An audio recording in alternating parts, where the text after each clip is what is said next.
Good morning and welcome once again. So let's start with the discussion of semiconductor devices. आपण last लेक्चरला semiconductor डिव्हाइसेसमधला डायोडचा almost part cover केलेला होता आणि त्याच्यानंतर आपण ट्रान्झिस्टरवरती कॉन्सन्ट्रेट केलेलं होतं. त्याच्यानंतर आपण ट्रान्झिस्टरमधले ॲप्लिकेशन्स काही construction point of view, symbol किंवा काही कॉन्फिगरेशन हे बघितलेलं होतं. ट्रान्झिस्टरच्या इनपुट आणि आउटपुट कॅरेक्टरिस्टिक बघितल्या, ज्याच्यामध्ये आउटपुट कॅरेक्टरिस्टिकमध्ये पुन्हा 3 रिजन बघितले होते. एक कट ऑफ रिजन बघितला होता, एक सॅच्युरेशन बघितला होता आणि एक ॲक्टिव्ह रिजन बघितलेला होता. बरोबर. सो ट्रान्झिस्टरची जी काही इनपुट आणि आउटपुट कॅरेक्टरिस्टिक आहे त्याच्यावरती बरेचसे ॲप्लिकेशन्स डिपेंड आहेत. Transistor as an amplifier, transistor as an a switch. Okay.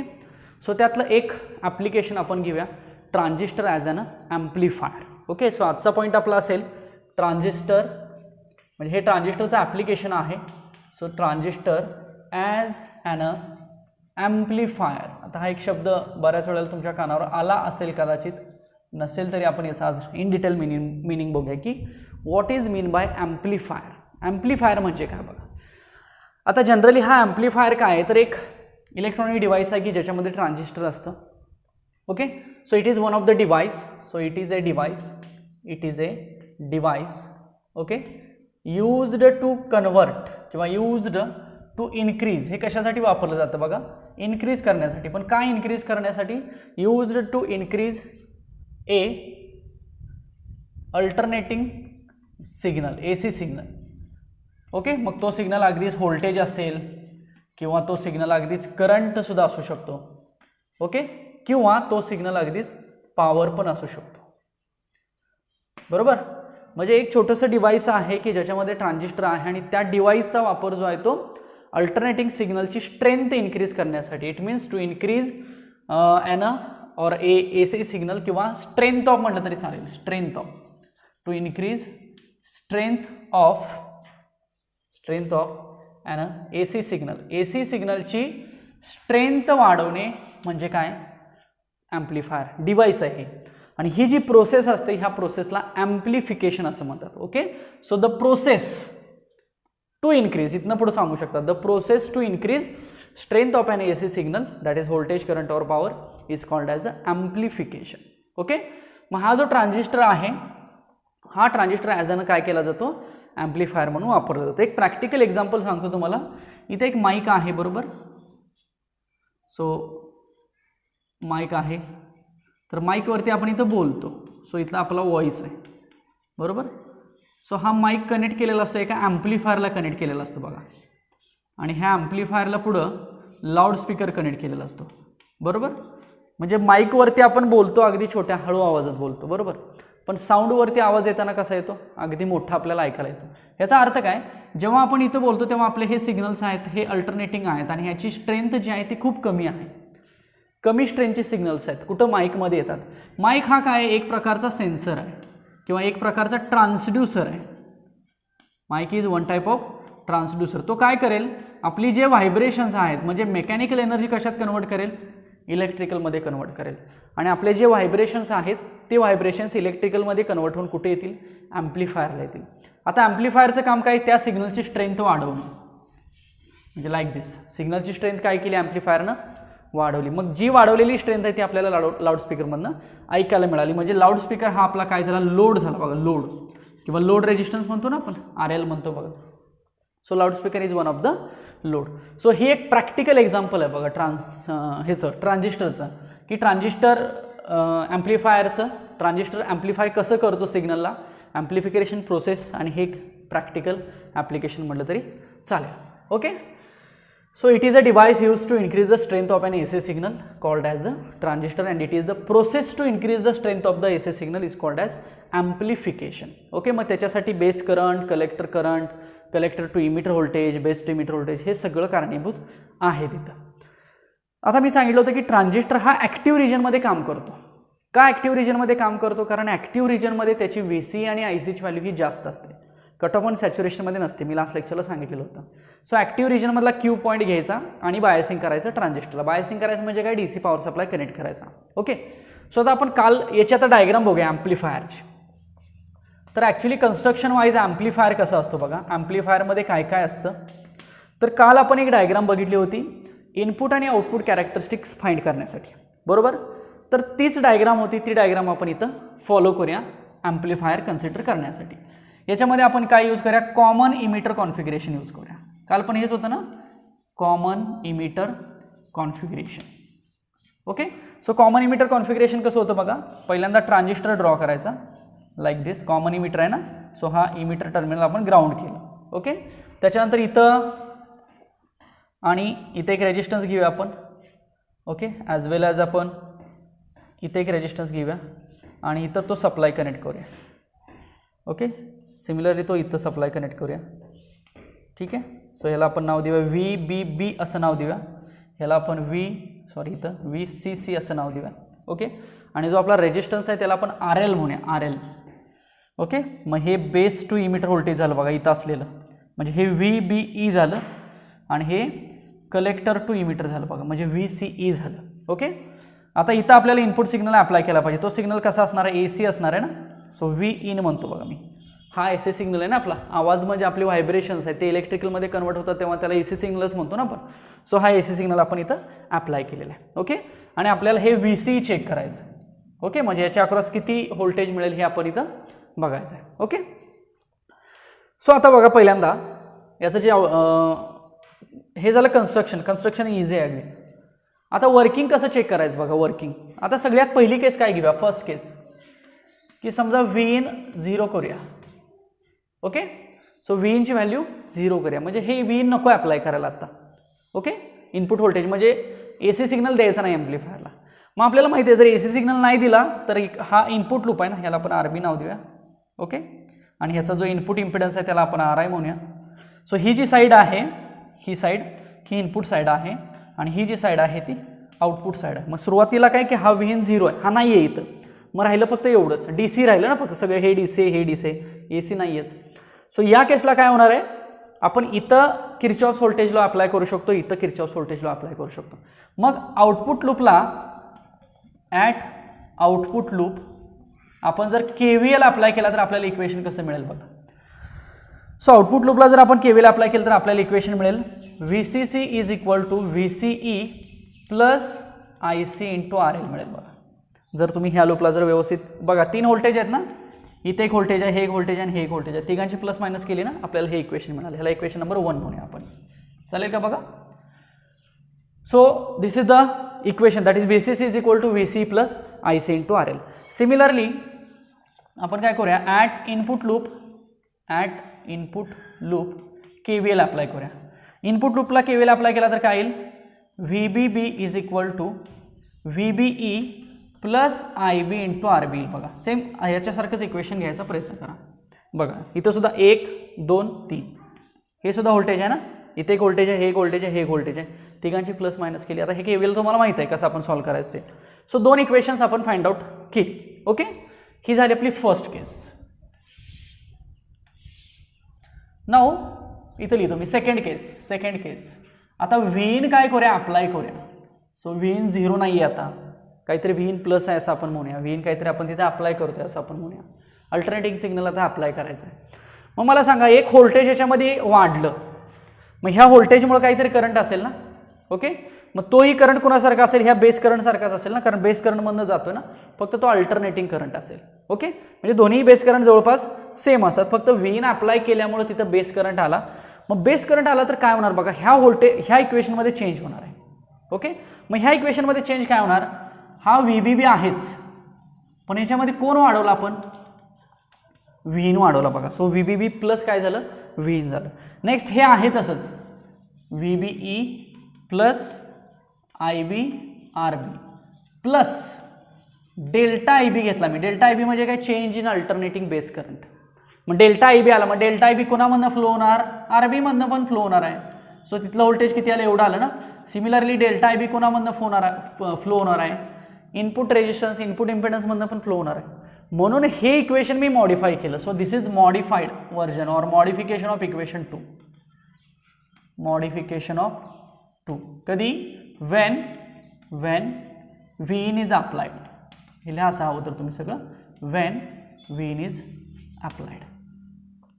म्हणजे काय केलं आपण, व्ही इनची व्हॅल्यू अप्लाय केली म्हणजे व्ही इन आधी 0 होता, तो आता व्ही इन आपण काय केला, समथिंग व्हॅल्यू तिथं आहे असं कन्सिडर केलं. मग जर व्ही इन तिथं आला तर आपण काय सांगू शकतो की हे इक्वेशन अशा पद्धतीनं चेंज होणार आहे. This is the change in the equation second, modification of the equation second म्हणलं तरी सुद्धा चालू शकेल. बघा समजलं का हे इक्वेशन व्यवस्थित कळते.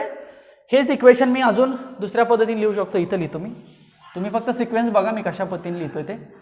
So V B B plus V in is equal to V B E plus I B R B plus delta I B आणि ब्रॅकेटमध्ये R B plus R I. बघा मी फक्त डेल्टा आय बी काय केलं, कॉमन केलं. मग आपला हा तर व्ही बी बी आणि V B plus I B R B पहिला आहे. सो व्ही इनची व्हॅल्यू आपल्याला एवढी मिळाली ना extra. So thus V in is equal to किती मिळाल बघा, delta I B into R B plus R I. याचा अर्थ काय होणार आहे बघा, हे व्होल्टेज आणि हा करंट एकमेकांना कसे झाले, डायरेक्टली प्रोपोर्शनल झाले. मग मला सांगा हे व्होल्टेज वाढलं तर हा करंट वाढेल ना, डेल्टा आय बी वाढणार आहे. आणि डेल्टा आय बी वाढला की आउटपुटमधला डेल्टा आय सी वाढतो. का तर आय बी आणि आय सी आपण काल बघितलं होतं एकमेकांना रिलेटेड आहेत. सो हे इक्वेशन मग मी असं लिहिलं. नेक्स्ट ह्या इक्वेशनकडे येऊया.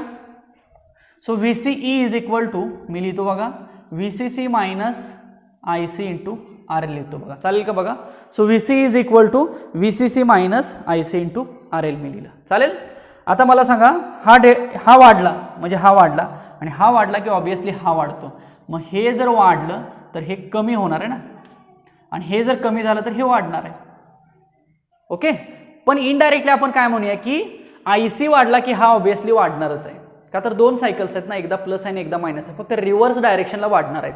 म्हणून इनपुट व्होल्टेज आणि आउटपुट व्होल्टेजमध्ये फेज डिफरन्स 180 डिग्रीचा असतो, म्हणजे आउट ऑफ फेज असतात ॲम्प्लिफायरमध्ये. मी त्या वेव्ह सुद्धा तुम्हाला ड्रॉ करून दाखवतो. So this is our equation. This V C C is what, constant. So we can say that thus VCE is directly proportional to minus IC into RL. म्हणजे हा VC वाढला तर हा पण वाढेल, फक्त डायरेक्शन कशी असेल दोघांची एकमेकांची निगेटिव्ह असेल, त्यामुळं मायनस साईन आले नाही तर म्हणून म्हणायचं की याची याची डायरेक्शन कशी झाली, निगेटिव्ह झाली. मग हे ग्राफिकल रिप्रेझेंटेशन आपल्याला करायचं आहे. सो मी थोडंसं इथलं रब करतो बघा, किंवा इथं तुम्हाला ग्राफ दाखवतो. अगदी सिंपल आहे ग्राफ. समजा इनपुट व्होल्टेज जर असं असेल, याला व्ही इन म्हणूया, तर आउटपुट व्होल्टेज जे आहे ते आपल्याला वाढलेले मिळेल, फक्त रिव्हर्स मिळेल बघा. ही स्ट्रेंथ वाढवायची. ओके, फक्त रिव्हर्स करायचं. हे रिव्हर्स का झालं, कारण हे इथं आउट ऑफ फेज आहे. Out of phase between input and output. Input and आउटपुटमध्ये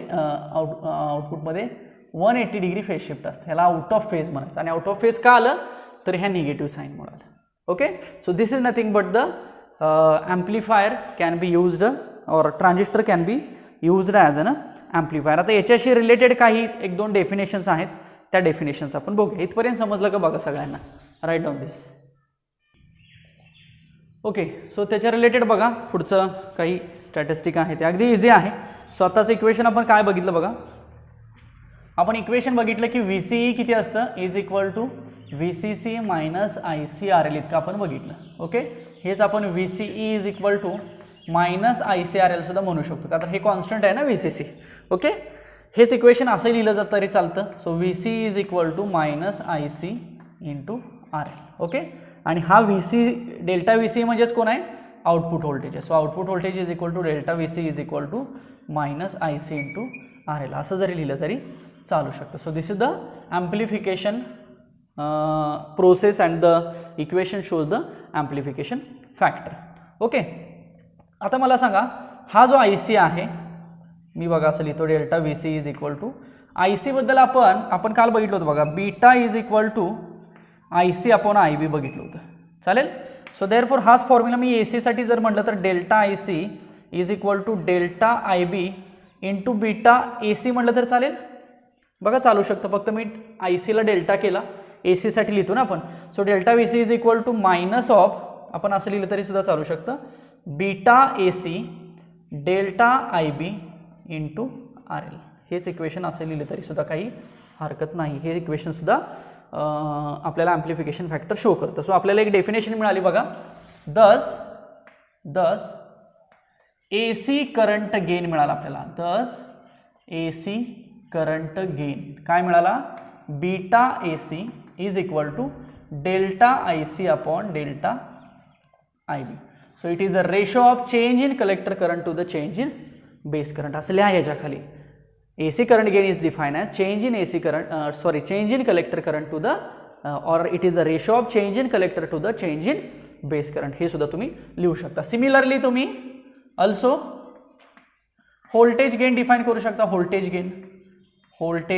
गेन बघा, करंट व्होल्टेज पॉवर डिफाइन केलं तरी चालतं. AV म्हणतो मी त्याला. करंट गेनला AI सुद्धा नोटेशन वापरतात बरं का, AI असं सुद्धा. आणि व्होल्टेजला मी A म्हणजे गेन आणि व्होल्टेजला मी काय वापरलं? AV वापरलं. मग AVचा फॉर्म्युला काय येईल सांगा? सो डेल्टा किंवा आउटपुट व्होल्टेज आपण इनपुट व्होल्टेज म्हणतो मी. चालेल का? आउटपुट व्होल्टेज आपण इनपुट व्होल्टेज म्हणजेच काय? आउटपुट व्होल्टेज काय आहे? डेल्टा VCE आहे ना, बघा इथं लिहिलं आहे मी, आणि आपण इनपुट व्होल्टेज आहे. ओके, पण हे मायनस आहे ना, so minus of beta AC delta IB into RL upon मग अशा आपण Vin किती लिहिलं होतं बघा. So Vin is equal to delta IB into RI लिहिलं होतं का? आठवतंय का बघा? So delta IB into RI. Yes. So this is the value of input voltage. चालेल का बघा? सो हे आपण पुट करून आपण हे कॅन्सल करू शकतो आणि हे minus beta AC RL upon RI सुद्धा म्हणू शकतो. This is what? This is the voltage gain. So ही डेफिनेशन लिहा व्होल्टेज गेनची. It is the ratio of output voltage that is collector to emitter voltage to the input voltage किंवा change in output voltage to the change in input voltage असं जरी म्हटलं तरी सुद्धा चालू शकतं. ओके, सो ही झाली व्होल्टेज गेनची. तशीच सिन्स आपण पॉवर गेन पण लिहू शकतो. Power gain. सो पॉवर गेनचं नोटेशन मी AP वापरतो. सो पॉवर गेन काय असेल? AP is equal to output power upon input power असेल. बरोबर का बघा? म्हणजे PO अपॉन Pin असं म्हटलं तरी सुद्धा आपल्याला चालू शकतो. सो आउटपुट पॉवर आपल्याला बीटा AC इंटू AV मिळणार आहे. ओके, सो आउटपुट पॉवर किती मिळेल बघा? हे असं लिहू का मी? Delta IC. Okay, so delta VCE upon delta IB into delta Vin. आठवतंय का बघा? पॉवर म्हणजे काय असतं? करंट इंटू व्होल्टेजचा गुणाकार असतो ना. सो करंट इंटू व्होल्टेज किंवा व्होल्टेज इंटू करंट. आता ही डेफिनेशन माहिती आहे आपल्याला, ही डेफिनेशन माहिती आहे. सो आपल्याला आउटपुट पॉवर किती मिळेल? So AP is equal to current gain into voltage gain. चालेल का बघा? और also power gain is equal to current gain into voltage gain असं जरी म्हटलं तरी सुद्धा चालू शकतं. Okay, so this is the formula of the power gain. बघा, आपण ट्रान्झिस्टर ॲज अन ॲम्प्लिफायरशी रिलेटेड ह्या सगळ्या कन्सेप्ट बघितला. सगळ्यात पहिल्यांदा आपण काय बघितलं तर त्याची सर्किट डायग्राम बघितली. सर्किट डायग्रामवरून त्याचं ऑपरेशन बघितलं, वर्किंग बघितलं, वेवफॉर्म बघितली आणि सगळी इक्वेशन्स लिहिली. आणि त्याच्यानंतर 3 महत्त्वाच्या डेफिनेशन्स बघितल्या. एक म्हणजे करंट गेन, ज्याला आपण AC करंट गेन सुद्धा म्हटलं तरी चालेल. व्होल्टेज गेन, ACचंच आहे हे सगळं ना, व्होल्टेज गेन आणि power gain. So these are the statistic related to the amplifier only. So हा झाला सगळा स्टडी ॲम्प्लिफायरचा. चला लिहून घ्या इथपर्यंत. ओके, चला काही टेक्स्टबुकमधले अनसॉल्व्ड न्यूमेरिकल्स आहेत ती बघूया आपण. चला, let's see the question. The common base DC current gain of A transistor is 0.967 if the emitter current is 10 milliampere. So what is the value of base current? Configuration कुठला आहे बघा? CB configuration आहे, common base CB configuration. Okay, so common base DC current gain दिलेला आहे. मग DC current gain आपण म्हणूया alpha वापरूया. अल्फा इथं अल्फा का वापरलं बघा? अल्फा DC तो दिलेला आहे. किती दिलेला आहे? 0.967. ह्यालाच आपण IC आपण IE म्हणूया. का असं म्हटलं बघा? कारण कॉमन बेस म्हणजे कसं असतं बघा, बरोबर का? इकडे बेस आहे, इकडे इमिटर आहे, इकडे कलेक्टर आहे. ही बाजू झाली इनपुट, ही झाली आउटपुट. सो याचा जो गेन असेल ह्या सर्किटचा, ह्याला काय म्हणूया मग? Output upon input. म्हणजेच काय? IC अपॉन IE असेल ना इथं. IC अपॉन IE असेल ना, आणि कॉमन इमिटरसाठी IC अपॉन IB असतं बघा. प्रत्येक कॉन्फिगरेशननुसार करंट फॅक्टर्स बदलत आहेत. सो कॉमन बेस असल्यामुळे IC अपॉन IE आपल्याला काय मिळालं, अल्फा DC मिळाला, तो दिलेला आहे. म्हणजे थोडक्यात IC अपॉन IE दिलेला आहे आपल्याला. Next IE is also given. Emitter current दिलेला आहे बघा, किती दिला आहे, emitter current is 10 milli ampere. So emitter current is 10 milli ampere. So what is the question, so what is the value of base current. Base करंटची value इथं विचारलेली आहे. बेस करंट IB विचारलेलं, IB. सो आपण एक IB आणि ICचं एक equation लिहिलेलं आठवत आहे का बघा. So IE is equal to IB plus IC चालेल. So therefore IB is equal to काय येईल मला सांगा, IE मायनस IC येईल. मग आता IE दिलेला आहे 10 मिली एम्पियर मायनस IC दिला आहे का बघा, ICची व्हॅल्यू दिली आहे का. सो ICची व्हॅल्यू दिलेली नाही, पण ICची व्हॅल्यू आपल्याला याच्यावरून काढता येते बघा. सो ICची व्हॅल्यू किती येईल, अल्फा DC इंटू IE येईल बरोबर. मग हे 10 मायनस अल्फा DC किती आहे 0.967 into 10. Okay, so it becomes 10 minus 9.6, so it becomes 0.4 milliampere म्हणूया. So this is the answer. So that is the 0.4.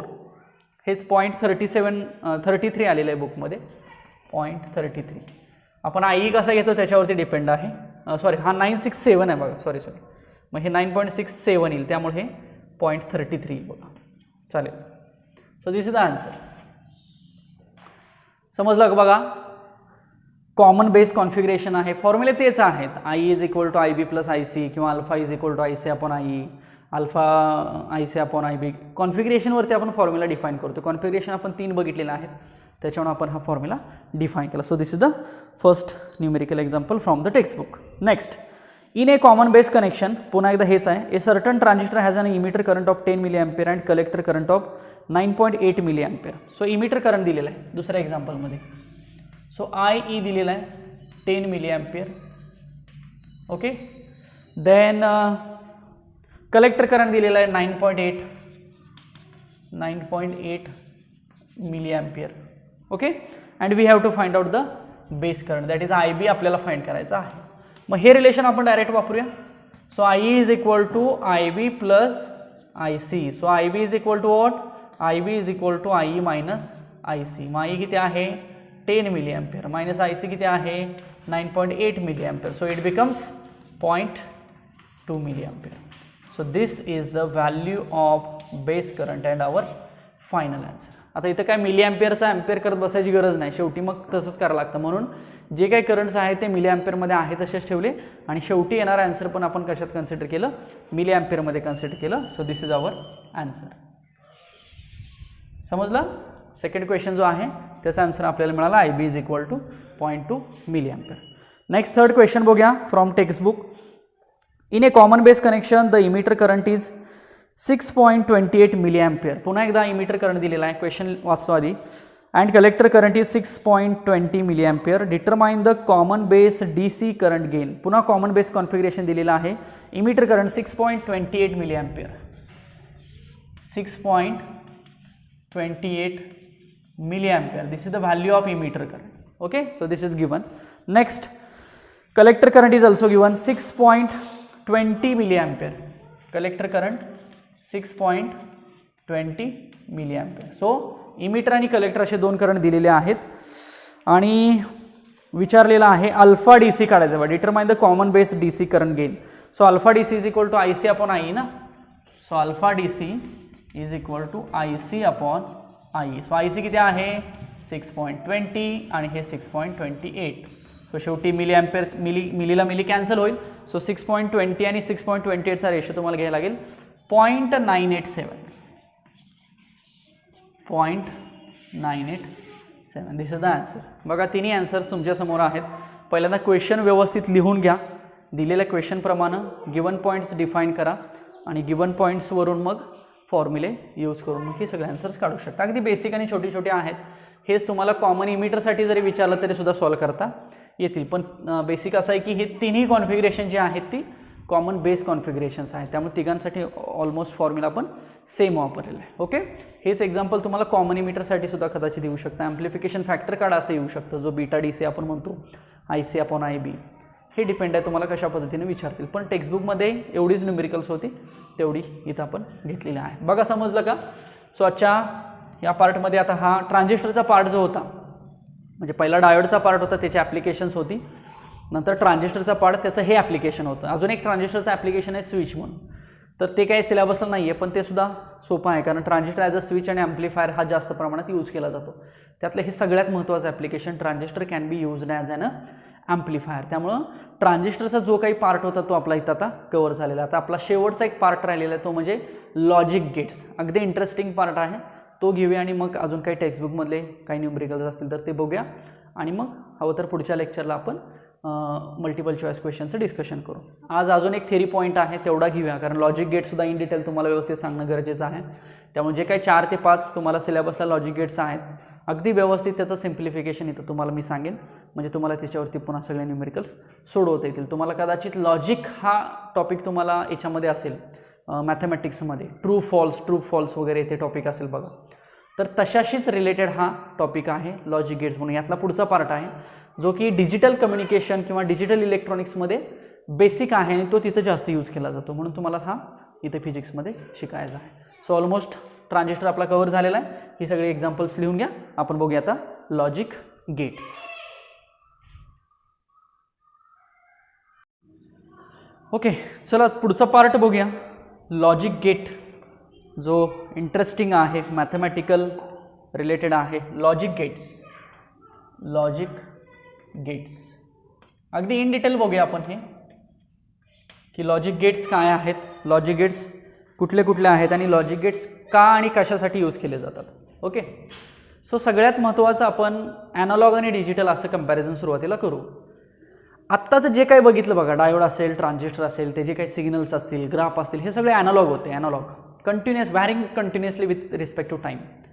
पण हेच डिस्क्रीट टाईमसाठी सुद्धा आपण डिफाईन करू शकतो, तर ते डिजिटाईज म्हणलं जातं, डिजिटल म्हणलं जातं, आणि त्याच्यावरती लॉजिक गेट्स किंवा त्या बेसवरती लॉजिक गेट्स डिफाईन करून त्याचा वापर डिजिटल इलेक्ट्रॉनिक्समध्ये केला जातो. ओके, सो सगळ्यात पहिल्यांदा आपण ॲनालॉग आणि डिजिटल सिग्नल पहिल्यांदा रेफर करू. What is mean by analog signal? Okay, analog signal. Okay, याची मी डायग्राम तुम्हाला ड्रॉ करून दाखवेन, ग्राफ ड्रॉ करून दाखवेन. ग्राफवरून तुमच्या लक्षात येईल की ॲनालॉग सिग्नल कसा डिफाईन केला जातो आणि डिजिटल सिग्नल कसा डिफाईन केला जातो. सो ॲनालॉगलाच कंटिन्युअस सिग्नल म्हटलं जातं. So it is a continuous varying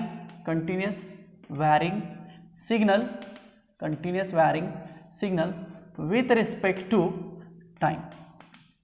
okay, it is a continuous varying signal with respect to time. म्हणजे आपण जो साईन वेव्ह, कॉस वेव्ह बघतो, त्या ज्या काही वेव्हज आहेत ह्या सगळे ॲनालॉग सिग्नल आहेत असं म्हटलं तरी चालेल. So this is the diagram of the analog signal. This is time and this is we can say that strength or amplitude म्हणूया आपण, अगदी सिम्पल चालेल. मग आपल्याला माहिती आहे की हा सिग्नल असा व्हॅरी होतो विथ रिस्पेक्ट टू टाईम, म्हणजे अँगल्स वगैरे मिळतात आपल्याला. आता हे सगळं आपल्याला झालेलं आहे, peak value, peak to peak value, some angle, cycles वगैरे हे सगळं आपण बघितलेलं आहे. सो असा जो सिग्नल असेल तो सिग्नल म्हणजे कुठला? ॲनालॉग सिग्नल असं म्हणू शकतो. नेक्स्ट डिजिटल सिग्नल बघूया. आता डिजिटल सिग्नल मात्र कसा फरक पडतो बघा. डिजिटल शब्द बऱ्याच वेळेला येतो आपल्यासमोर. So what is mean by digital signal? It is A signal having two discrete values. दोनच व्हॅल्यूज असतात बघायला. It is having 2 discrete values, दोनच व्हॅल्यूज असतात. मग दोन व्हॅल्यूज कशा असतात बघा. फॉर एक्झाम्पल इकडे टाईमच असेल, पण हा सिग्नल असा व्हॅरी न होता डायरेक्ट इथं जाईल, इथून डायरेक्ट इथं जाईल, म्हणजे ही फिक्स व्हॅल्यू राहिली ठराविक वेळेसाठी बघा. पुन्हा तो खाली येईल, पुन्हा आता फिक्स राहिली व्हॅल्यू ठराविक वेळेसाठी, पुन्हा तो कदाचित वरती जाऊन असा येईल. म्हणजे दोनच व्हॅल्यू कुठल्या मिळतात बघा आपल्याला. एक तर 0 मिळते किंवा एक तर ही फॉर एक्झाम्पल +5 व्होल्ट मिळते, म्हणजे वरची काही तर +5 व्होल्ट व्हॅल्यू मिळते. मग हा सिग्नल डिजिटल फॉर्ममध्ये असा लिहिला जातो 0 आणि जी हायेस्ट लेवल आहे त्याला 1 म्हटलं जातं. सो याला बायनरी रिप्रेझेंटेशन असं म्हणतात. Binary number representation. Binary number representation का असं लिहिलं? कारण दोनच लेवल आहेत ना. पहिली लेवल 0 आणि दुसरी लेवल 1 आहे. मग 0 लेवलला 0च म्हणायचं आणि 1 लेवल आहे त्याला +5 म्हटलं तरी चालेल ना. काहीतरी +5 अप्लाय केलं किंवा 0 केलं. +5 0 दोन फॉर्ममध्ये सिग्नल काय होतो अप्लाय तिथं केला जातो. So this signal is nothing but the digital signal. So ह्याला बायनरी फॉर्म किंवा बायनरी सिग्नल सुद्धा म्हटलं तरी चालू शकेल. So it is a digital signal or it is called as the binary signal. So these are the two main signals in the electronics communication or any type of system. आता याच्यावरती काही concentrate करायचं नाही कारण हा जो आपण आहे हा ॲनालॉग सिग्नल आहे ना. सो ॲनालॉग सिग्नलचा स्टडी जो काय तो मग डायोडमध्ये असेल, फोटो डायोड, LED, ट्रान्झिस्टर, ह्या जे काही सगळे सिग्नल्स मिळाले ते जवळपास सगळे कसे होते ॲनालॉग होते. व्हॅरिंग होते ना continuously with respect to time. हा सुद्धा व्हॅरिंग आहे पण दोनच लेवल्स मिळतात. त्यामुळे याच्यावरती आता कॉन्सन्ट्रेट करूया. मग याच्यामध्ये लेवल्स काय म्हटलं मी 0 आणि 1 लेवल्स आहेत. सो मॅक्सिमम डिजिटल सिस्टम ज्या आहेत की ज्याच्यामध्ये बायनरी नंबर रिप्रेझेंटेशन केलं जातं, बायनरी नंबर्स यूज केले जातात आणि ह्या बायनरी नंबर्सवरनं काय तयार केले जातात लॉजिक गेट्स यूज केले जातात. आता लॉजिक गेट्स का यूज करायचे बघा, कारण सगळ्यात महत्त्वाचं त्यांचं एक ॲप्लिकेशन आहे ते स्विच म्हणून काम करतात. कारण स्विच हा प्रत्येक सिस्टीममध्ये जास्त इम्पॉर्टंट असतो. मग लॉजिक गेटच्या मदतीने आपण स्विचेस ऑन ऑफ करू शकतो. ओके, कंडिशन्स आपण चेंज करू शकतो. त्यामुळे लॉजिक गेटचा वापर स्विच केला जातो. पण लॉजिक गेट्स म्हणजे नक्की काय, तर हे ट्रान्झिस्टर्स वगैरे आपण बघितलं होतं, ट्रान्झिस्टर्स, डायोड्स, तर हे सगळं आहे. ह्याचंच कॉम्बिनेशन म्हणजे कोण आहे लॉजिक गेट्स आहे.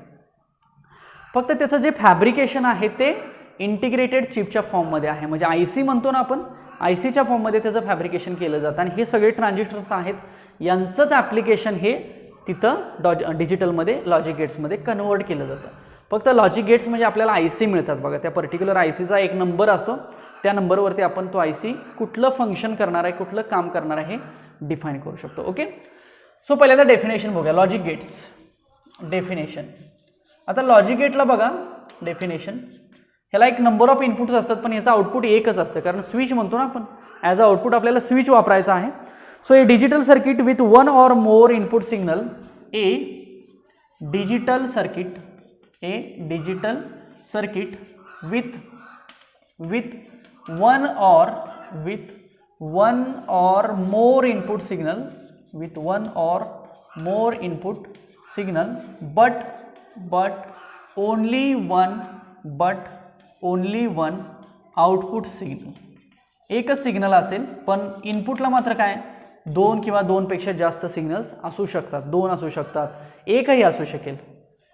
विथ 1 or more म्हटले बघा, एक असू शकेल किंवा एकपेक्षा जास्त, मग 2 असतील, 3 असतील, 4 असतील, नंबर ऑफ सिग्नल्स असू शकतात. So it is a digital circuit with 1 or more input signal but only 1 output signal. पण आउटपुटला मात्र काय असणार आहे, फक्त एकच सिग्नल आहे, त्याला म्हटलं जातं लॉजिक गेट्स म्हटले जातात. So this is the definition of the logic gates. Next याच्यामध्ये एक पुढची गरजेची गोष्ट आहे ती म्हणजे ट्रूथ टेबल म्हटलं जातं बघा, ट्रूथ टेबल. तर आता हा एक टॅब्युलर फॉर्म असतो प्रत्येक लॉजिक गेटचा आणि ह्या टॅब्युलर फॉर्ममध्ये इनपुट आणि आउटपुटचं रिलेशनशिप सांगितलं जातं. व्हॅल्यूज लिहिल्या जातात, 0 असेल तर 1, 1 असेल तर 0, 0 असेल तर 1, 0 असेल तर 1, 1 असेल तर 0, हे असं डिपेंड आहे, प्रत्येकाचं वेगवेगळं असतं. सो एका टॅब्युलर फॉर्ममध्ये इनपुट आणि आउटपुटची रिलेशनशिप सांगितली जाते म्हणजे truth table. So it is a table असं म्हणूया आपण.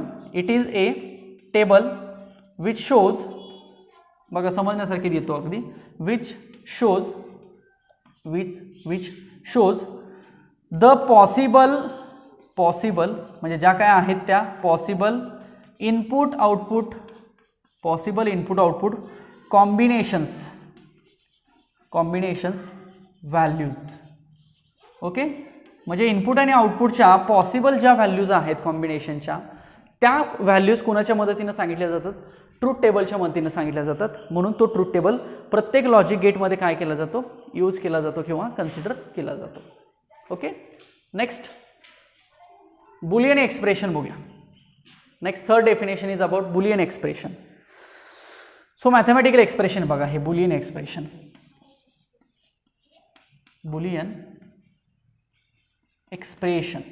एक्सप्रेशन म्हणजे मॅथमॅटिकल टर्म असते ना.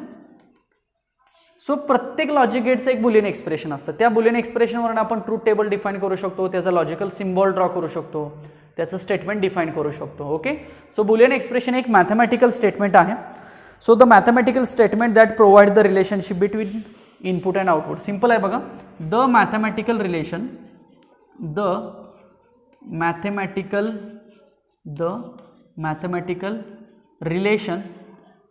विच प्रोवाइड हे मॅथमॅटिकल रिलेशन काय प्रोव्हाइड करतं बघा. Which provide input and output combination information. Input आणि आउटपुट कॉम्बिनेशनची इन्फॉर्मेशन एका मॅथमॅटिकल इक्वेशनमध्ये सांगितली जाते आणि त्या मॅथमॅटिकल इक्वेशनला काय म्हटलं जातं, बुलियन एक्सप्रेशन असं म्हटलं जातं. बघा, सो आपल्याला आता लॉजिक गेट्स बघणार आहे आपण. मग लॉजिक गेटसाठी आपल्याला कुठल्या कुठल्या गोष्टी गरजेच्या आहेत, तर सगळ्यात पहिल्यांदा डेफिनेशन. आता तिथे काही डेफिनेशन लिहित बसायचं नाही. सो सिम्बॉल एक काढायला लागतो. सुरुवातीला सिम्बॉल काढायचा. ओके, सिम्बॉल काढल्यानंतर त्याचा ट्रूथ टेबल काढायचा आणि ट्रूथ टेबल काढल्यानंतर त्याचं बुलियन एक्सप्रेशन लिहायचं. अगदी शॉर्टमध्ये हे सगळं लिहायचं, इन डिटेल थेरी लिहित बसायचं नाही, पण ज्या काही बेसिक डेफिनेशन्स आहेत त्या मी तुम्हाला इथं सांगितल्या. सो पहिल्यांदा लॉजिक गेट म्हणजे एक असं सर्किट की ज्याच्यामध्ये 1 2 3 4 इनपुट्स असू शकतात आणि एक आउटपुट असू शकतं. डिजिटल सर्किट म्हणजे लॉजिक गेट्स. ट्रूथ टेबल म्हणजे एक असा टेबल की ज्याच्यामध्ये इनपुट आणि आउटपुटचं कॉम्बिनेशन आपण तिथं डिफाईन करू शकतो. आणि बुलियन एक्सप्रेशन म्हणजे एक मॅथमॅटिकल एक्सप्रेशन आहे की ज्याच्यामध्ये आपण लॉजिक गेटच्या इनपुट आणि आउटपुटची इन्फॉर्मेशन दाखवू शकतो. मॅथ्समध्ये कसं इक्वेशन असतं ना एखादं, तसं एक इक्वेशन आहे. त्या इक्वेशनला आपण काय म्हणतो, बुलियन एक्सप्रेशन असं म्हणतो. So this is a study about continuous signal, digital signal and the basic logic gates. आता कुठले कुठले लॉजिक गेट्स आहेत, ते कसे डिझाईन होतात, अगदी सोपं आहे. प्रत्येकाला 101% समजणार. फक्त काही कंडिशन्स आहेत तेवढ्या मात्र थोड्याशा लक्षात ठेवाव्या लागतील किंवा सुरुवातीला त्या पाठ कराव्या लागतील, म्हणजे तुम्हाला समजेल की हे कुठल्या इक्वेशनमध्ये कसं यूज करायचं, कुठल्या डायग्राममध्ये कसं यूज करायचं, म्हणजे कुठल्या गेटसाठी ट्रूथ टेबल कसं ड्रॉ करायचं हे तुम्हाला समजून जाईल. पण काही कंडिशन्स ह्या थोड्याफार तुम्हाला पाठ कराव्या लागतील किंवा लक्षात ठेवाव्या लागतील सुरुवातीला. डेफिनेटली तुम्हाला लॉजिक गेटचं मिनिंग समजून जाईल. चला आपण बघूया पुढचे आता काही लॉजिक गेट्स आहेत ते. चला आपण सुरुवात करूया लॉजिक गेटपासनं. अगदी बेसिक आणि सोपे लॉजिक गेट्स आहेत. अगदीच प्रत्येकाला समजणार डेफिनेटली 101%. तर आपण सुरुवात करूया नॉट गेटनं सुरुवात करूया. नॉट गेट हे कॅपिटल काढायचं. सो नॉट गेट म्हणतो मी. Okay, so not. आता नॉट गेटचा अर्थ काय बघा. इन्व्हर्टर असतो. इन्व्हर्टर काम काय करतो, तर रिव्हर्स करायचं काम करतो. रिव्हर्स आपण इन्व्हर्टर कशासाठी वापरतो, तर डीसीचे एसी म्हणतो ना आपण, डीसी बॅटरी असते त्याचं एसी कन्व्हर्जन होतं इन्व्हर्टरमध्ये. सो अगदी तसा हा इन्व्हर्टर आहे. सो ह्याला इन्व्हर्टर सुद्धा म्हटलं तरी चालेल. इन्व्हर्टर हा सिग्नलला इन्व्हर्ट करणार आहे, रिव्हर्स करणार आहे सिग्नलला, रिव्हर्स. ओके, फक्त याचं एक वैशिष्ट्य आहे. सगळ्यात पहिल्यांदा बघा, सिम्बॉल ड्रॉ करायचा आपण. सिम्बॉल. सो सिम्बॉलमध्ये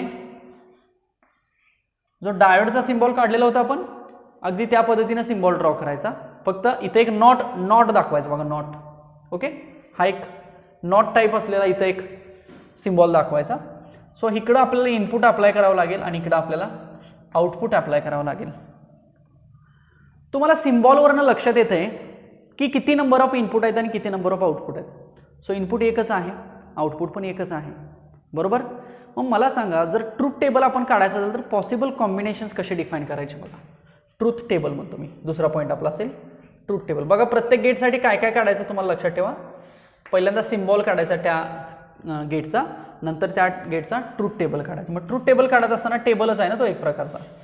मग एकदा इथं इनपुट लिहायचं असतं आणि इथं आउटपुट लिहायचं असतं.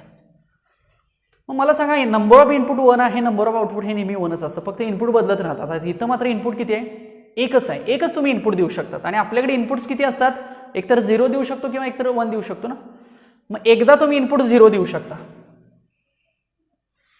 आणि एकदा तुम्ही इनपुट 1 देऊ शकता. मला सांगा, आता ह्याच्या व्यतिरिक्त इनपुट देता येईल का, नाही देता येणार. त्यामुळे लक्षात ठेवा, नॉट गेटसाठी possible combinations of the inputs किती असतात, 2 असतात, 1 आणि 2. हे जर दोघं जण असते तर बदललं असतं बघा, ते आपण पुढच्या पॉईंटमध्ये बघू. पण लक्षात ठेवा, एकच इनपुट असल्यामुळे पॉसिबल कॉम्बिनेशन्स 2च आले. आता या दोघांना रिव्हर्स करा. मग 0ला काय करायचं, रिव्हर्स. 1 करायचं, 1ला काय करायचं रिव्हर्स 0 करायचं. So this is nothing but the truth table of the not gate. आता लिहूया बुलियन एक्सप्रेशन. मॅथमॅटिकल टर्म ना बुलियन एक्सप्रेशन म्हणजे बुलियन एक्सप्रेशन कसं लिहायचं बघा. बुलियन एक्सप्रेशन समजा आपण याला एक्स म्हणूया, इनपुट हे एक्स असतं आणि समजा आउटपुट हे वाय म्हणूया. एक्स आणि वाय नाव दिलेलं आहे. हेच इक्वेशन कसं लिहायचं बघा. So Y is equal to X, पण एक्सचा काय आहे रिव्हर्स आहे. So Y is equal to आपण काय लिहू शकतो इनव्हर्स ऑफ एक्स लिहू शकतो. लक्षात आलं का बघा. सो वाय आणि एक्स मधलं रिलेशन जे आहे ते आपल्याला इथं मॅथमॅटिकल टर्ममध्ये लिहावं लागलं आणि यालाच म्हटलं जातं Boolean expression of the not gate. झालं. एवढ्या 3 गोष्टी तुम्हाला त्या लॉजिक गेटसाठी लक्षात ठेवाव्या लागतील. समजलं का बघा सगळ्यांना. पहिल्यांदा सिम्बॉल, नंतर ट्रूथ टेबल आणि नंतर बुलियन एक्सप्रेशन. चला नेक्स्ट बघूया ऑर गेट बघूया. OR gate.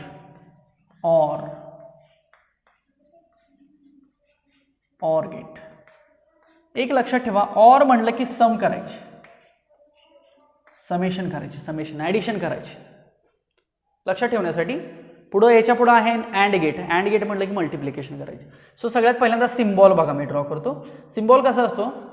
ऑर गेटला 2 इनपुट्स असतात आणि हा सिम्बॉल असतो असा आणि हे आउटपुट असतं वाय. ओके. पण आता 2 इनपुट झाले ना. ओके. मग एकाला म्हणूया ए आणि एकाला म्हणूया बी. सो इनपुट आउटपुट बघा. आणि हा जो सिम्बॉल आहे तो कुठला झाला ऑर झाला. चालेल का बघा. आता ट्रूथ टेबल ड्रॉ करायचा. पॉसिबल कॉम्बिनेशन्स ओळखायचे आहेत. आता हे महत्त्वाचं आहे बघा. Input output. आता मी बघा लक्षात ठेवा कसे पॉसिबल कॉम्बिनेशन्स बघायचे. म्हणजे कसे मगाशी कसे बघितले. एक तर इथं 0 अप्लाय करू शकतो किंवा 1 अप्लाय करू शकतो म्हणजे 2 झाले ना. तसे इथं बघा आपण एक तर 2 आहेत ना इनपुट. 0 आणि 0 पण अप्लाय करू शकतो इथं. येस 0 0 करू शकतो. एक तर आपण 0 आणि 1 पण करू शकतो. 0 आणि 1 करू शकतो किंवा आपण 1 0 करू शकतो किंवा फार फार तर 1 1 करू शकतो. सो पॉसिबल कॉम्बिनेशन्स किती झाले बघा 4 झाले. इथं किती झाले होते 2 झाले होते. म्हणजे इनपुटवरती डिपेंड आहे की पॉसिबल कॉम्बिनेशन्स किती होणार आहेत. इनपुट जर 1 असेल तर पॉसिबल कॉम्बिनेशन्स 2. इनपुट जर 2 असेल तर पॉसिबल कॉम्बिनेशन्स 4. इनपुट जर 3 असेल तर पॉसिबल कॉम्बिनेशन्स 8. 2 4 8 16 32 64 128 256 512 1024 असं कुठं ऐकल्यासारखं वाटतंय का बघा. मेमरी कार्ड वगैरे असतात का हे अशा रेंजमध्येच असतात बघा. रॅम रॉम ज्या काही असतात ह्याच रेंजमध्ये असतात. किंवा बीट बाईट तुम्ही ऐकलं असेल. 8 बीटचा 1 बाईट असतो. बाईटवरनं आपण मेगा बाईट MB म्हणतो ना. एका गाण्याची file size MB 2 MB 3 MB. त्याच्यामुळे GB पण असतं बघा 10⁹. त्याच्यामुळे TB पण असतं टेराबाईट. वाढत जातं ना. पण हे सगळं 1 2 4 8 16 32 64 128 अशा फॉर्ममध्ये वाढत जातं. 256 512 1024 वगैरे वगैरे. लक्षात येते. सो बघा पॉसिबल इनपुट्स किती झाले 4 झाले ऑर गेटसाठी. आता ॲडिशन करायची म्हणजे काय करायचं. 0 0 तर 0 होतं. 0 1 1 होतं. 1 0 1 होतं. पण 1 + 1 बघा काय असतं लॉजिक गेटमध्ये. तर 1 आणि 1ची ॲडिशन करताना 2 करायची नसते का तर आपल्याला 2 येणं अपेक्षित नाही आहे. एकतर 0 आणि 1च्या स्वरूपातच आउटपुट पाहिजे. तर ॲक्च्युअल ॲडिशन 1 आणि 1 ही 0 असते. पण एक कॅरी जातो त्यामुळं ॲडिशन ही 1च कन्सिडर केली जाते. 1 + 1 म्हणजे दोन्ही इनपुट जेव्हा 1 असेल तेव्हा त्यांची ॲडिशन किती असणार आहे 1 असणार आहे. So this is the truth table for the or gate. समजतंय. नेक्स्ट बुलियन एक्सप्रेशन कसं लिहायचं बघा. So Y is equal to काय लिहायचं. ए आणि बीची आपण काय केलेली आहे ॲडिशन केलेली आहे. So this is the Boolean expression. समजलंय का बघा. आणि this is the meaning of the or gate. बघा सिम्बॉल ट्रूथ टेबल आणि बुलियन एक्सप्रेशन आपल्याला याच्यामध्ये लिहावं लागेल. समजलं. ह्याच्यावर तर तुम्ही डेफिनेशन पण लिहू शकता की नंबर ऑफ इनपुट आणि नंबर ऑफ आउटपुट किती. ह्याच्यामध्ये काय सांगायचं. NOT gate is the digital logic. It is the logic gate which has only 1 input and which has only 1 output. It is the logic gate which has 2 input and 1 output. Simple. Definition काय फारशी important इथं नाही आहे म्हणून मी दिलेली नाही. पुढचा तिसरा गेट बघूया आपण. And AND gate. कॅपिटल लिहायचं ते. म्हणजे ह्याच्यामध्ये आपल्याला मल्टिप्लिकेशन करायची असते बघा. एक इन जनरल लक्षात ठेवा, मल्टिप्लिकेशन. ओके. सो अँड गेटचा सिम्बॉल कसा असतो बघा, लाईक दिस. पुन्हा ह्याला ए आणि बी इनपुट्स झाले आणि पुन्हा ह्याला आउटपुट वाय झाला. ट्रूथ टेबलमध्ये मला सांगा कॉम्बिनेशन्स, पॉसिबल कॉम्बिनेशन याच्यासारखेच येणार ना. सो हे इनपुट असेल, हे आउटपुट असेल, 2 आहेत ना, म्हणून पॉसिबल कॉम्बिनेशन्स हे 4 येणार आहेत. सो पहिला 0 0 0 1 1 0 1 1, याच्यामध्ये मल्टिप्लिकेशन, त्यामुळे 0 0 0 1 1. हे सोपं आहे बघा, लक्षात ठेवायला पण सोपं आहे. आणि y इज इक्वल टू काय येणार सांगा. So y is equal to a dot बी.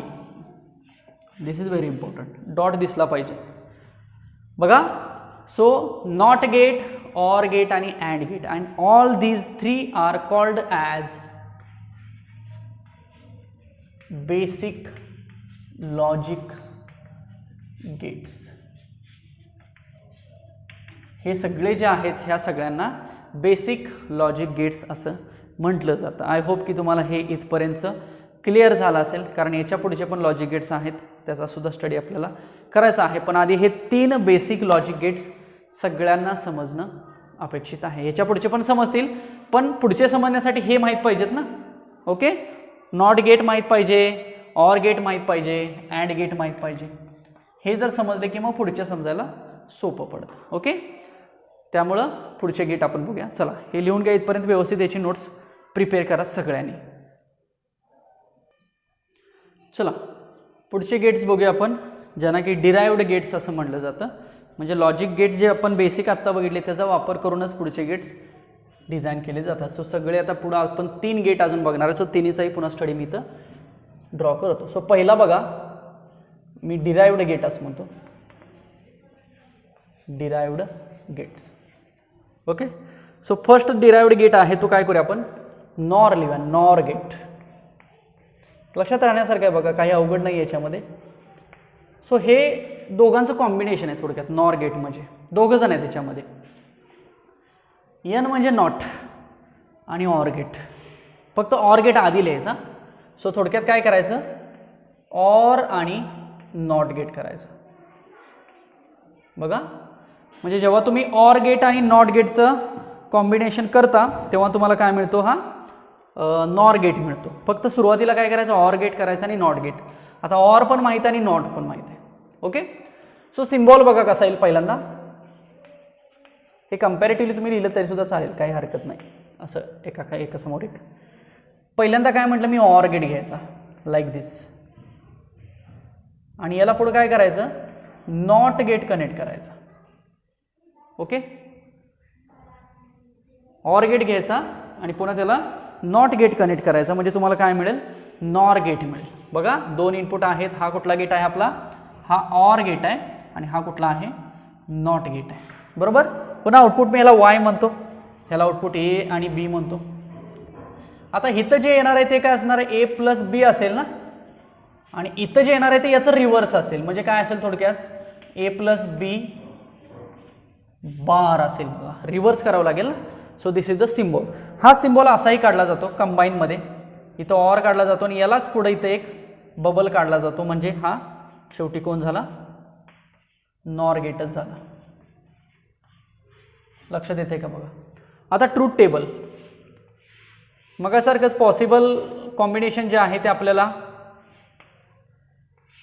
4च ठेवले पाहिजेत ना. ओके. सो ह्याला आपण इनपुट म्हणूया, याला आपण आउटपुट म्हणूया. सो 0 0 0 1 1 0 1 1 चालेल का बघा. सो 0 0 आहे समजा, इथं घेऊ आपण 0 0, इथं आलं. ऑरमध्ये 0च असतं ना, पण 0चं काय होणार, रिव्हर्स होणार, म्हणजे 1 होणार ना. ओके. सो 0 0 जर असेल तर 1 होणार आहे आउटपुट. ओके. 0 आणि जर 1 असेल तर बघा 0 1 0 1 असेल तर इथं काय होईल, 1 होईल, आणि 1चं 0 होईल. ओके. म्हणजे आउटपुट इथं काय होईल, 0 होईल. सिमिलरली 1 0 असेल तर 1 0, इथं 1 होईल, आणि 1चं पुन्हा इथं 0 होईल. सो आउटपुट 0 होईल. पुन्हा 1 1 असेल तर 1 1 असेल तर इथं 1 होईल, आणि 1चं पुन्हा काय होईल, 0 होईल. So output of the nor gate is like फक्त तुम्हाला पहिला जो आहे तो 1 मिळाला, बाकीचे 3 कसे मिळाले 0 मिळाले. आणि Boolean expression, this is Boolean expression, this is what Boolean expression. बघा समजतंय का, this is what symbol, this is truth table आणि this is the Boolean expression of the nor gate. Okay समजलं. वेट,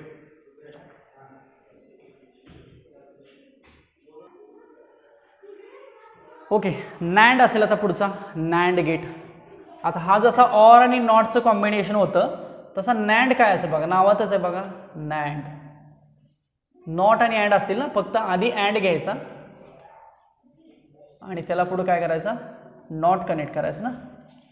लक्षात येते, कारण इकडं नॉट आणि इकडे अँड असं पॉसिबल नाही होणार ना नंबर ऑफ इनपुट्समुळं.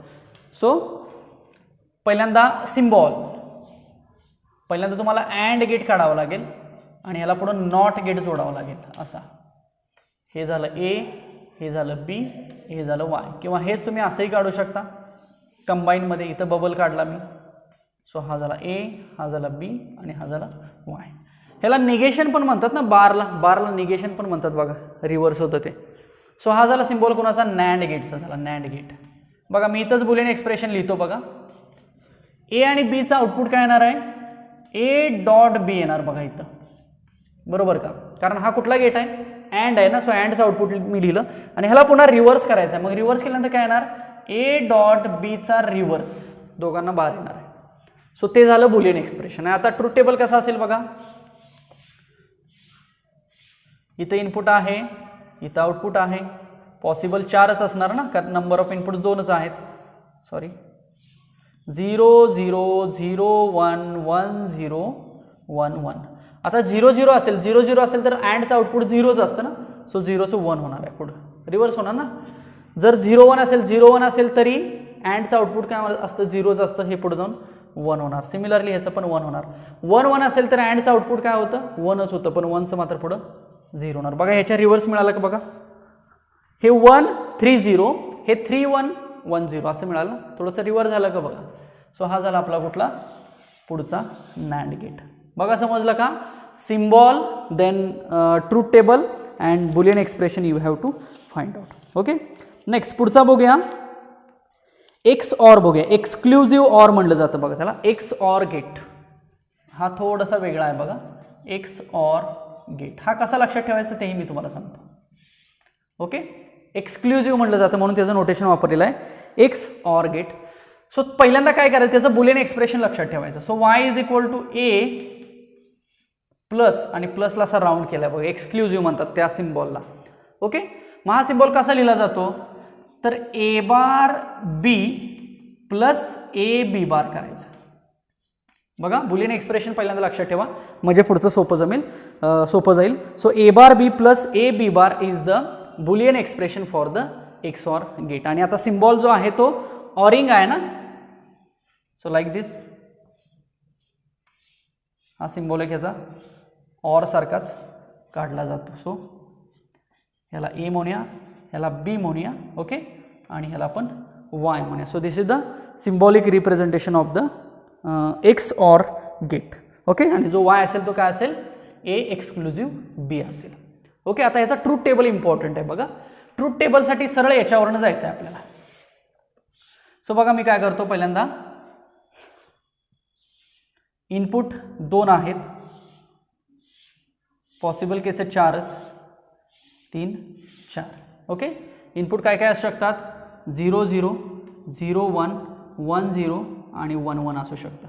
आपल्याला आउटपुटला 2 जण आहेत, मग इथं काय करूया आपण ए बार बी म्हणूया, इथं आपण ए बी बार म्हणूया, म्हणजे सोपं पडेल. आणि शेवटी आपण आउटपुट म्हणूया वाय, असा ट्रूथ टेबल काढूया. ओके ह्या दोघांची ॲडिशन करायची ना इथं. आता मला सांगा, जर 0 0 असेल तर ए बार बी काय येणार बघा, ए बार म्हणजे काय 1 1 इंटू 0 0. ओके आणि ए बी बार ए आणि 1 सॉरी 0 आणि 1 0. सो 0 प्लस 0 0 येणार आहे. सो आउटपुट इज वॉट 0 येणार आहे, बरोबर आहे. नेक्स्ट 0 1 असेल तर बघूया, ए आणि बी आहे बरं का हे इनपुट, तर ह्याचा बार आहे म्हणजे 1. So 1 into 1 1. सिमिलरली हे पण तसंच होईल ना. हां हे काय होईल 1 इंटू 0 होईल, सो 0 होईल बघा. सो 1 प्लस 0 काय होईल, 1 होईल. चालेल का बघा. नेक्स्ट 1 0 काय होणार, 1चा रिव्हर्स 0 0 0 0 आणि 1 0चा रिव्हर्स 1 1 1 1. So output is 1. लक्षात येते का बघा. तुम्ही सॉल्व्ह करू शकता व्यवस्थित इन डिटेल. तरी पण मी सांगतोयच 1 1 असेल तर म्हणजे A1 आणि B1 आहे तर A बार B करायचं, तर A बार म्हणजे 0 आणि B म्हणजे 1. So 0 into 1 0. पुन्हा A B बार आहे, so A B bar, B बार म्हणजे 0, so A into 0 0. So 0 plus 0. आधी हे दोघं काढून घ्यायची आणि यांची सगळं ॲडिशन करून इथे लिहायची. सो हे झालं आउटपुट. अलग लक्षात बघा. So these are the 3 derived gates we can say that and these are from fundamental gates. म्हणजे फंडामेंटल गेटचा वापर करून काय केलेले आहेत, हे पुढचे गेट्स डिफाईन केलेले आहेत. सो आय थिंक इथपर्यंत लॉजिक गेटचा स्टडी आहे. हवं तर एक एक्झाम्पल पॉईंट ऑफ व्ह्यू बघूया आणि मग इथं आपण हा टॉपिक संपूया. हे सगळं व्यवस्थित समजलं का बघा. आधी आपण 3 लॉजिक गेट्स बघितले, बेसिक गेट्स बघितले आणि आता हे 3 डिराइव्ह आहेत, नॉर, नॅन्ड आणि एक्सॉर असं म्हणलेलं आहे. Okay, right down this.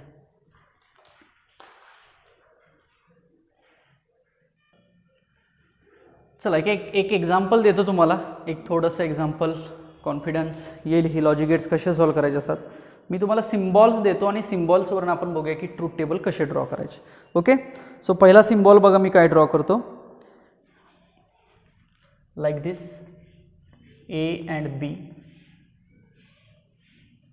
This is Y. This is A. This is B. This is suppose X. म्हणजे शेवटी X हा 2 इनपुट इथं अशा गेलेल्या आहेत. So A and B and Y is equal to question mark. So आपल्याला equation एक लिहावं लागेल याचं आणि इक्वेशन लिहून याचं आपल्याला ट्रूथ टेबल ड्रॉ करावं लागेल. नेक्स्ट पुढचं घेऊया आपण. Not, another not, and here AND gate is connected and here output we have to find out. आणि अजून एक घेऊया. Similarly not and here OR gate is connected and we have to find out why. This is A, this is B, this is A and this is B.